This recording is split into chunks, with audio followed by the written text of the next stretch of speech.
Koska ei muakaan seuraa. Miksi ne sua seuraisi? No hyvä, jos näin on.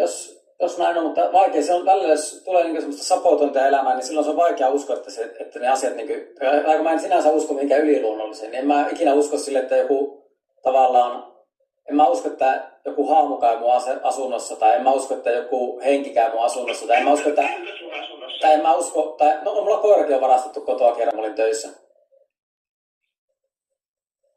Sitten sulla on lähipiirissä joku ihminen, joka niinku, on vienyt sun koiran.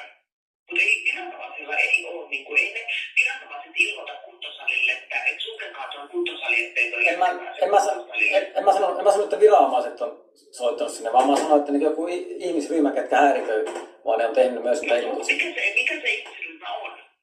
No en mä tiedä, varmaan joku aika niin rasistisista syistä toimiva ryhmä. Eihän mä voi heidän toimintaa määrittää, että heidän pitää itse määrittää itsensä, niin kuin mikä tahansa muukin rikollisjärjestö, niin yleensä he itse niin määrittää omat. Mutta onko sä ollut rikollisten kanssa tekemisissä sun elämän aikana?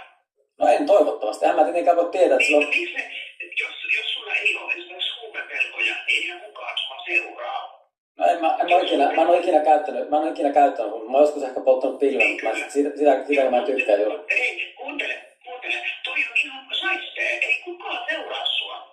Sen takia ne sun läheiset ihmiset sanoo, että oot hullu, koska sä puhut noin hölmöjä. No miksi mä puhun sitten hulluja? Onko mä sitten hullu, kun mä puhun hulluja? Miksi mä sitten oon hullu? Miksi sä ajattelet, että joku seuraa sinua ja sabotoi sun elämää? No siis, ei kukaan seuraa eikä kukaan sabotoi. Siis mä ajattelen, että me eletään täydellisessä maailmassa, missä ei ole yhtään rikollisuutta ja kaikilla on työpaikkaa, koti, puhdasta vettä ja ruokaa. Ja... Ei ole semmoista maailmaa olemassa. No mä kuvittelen sillä tavalla. Ei ole semmoista maailmaa olemassa.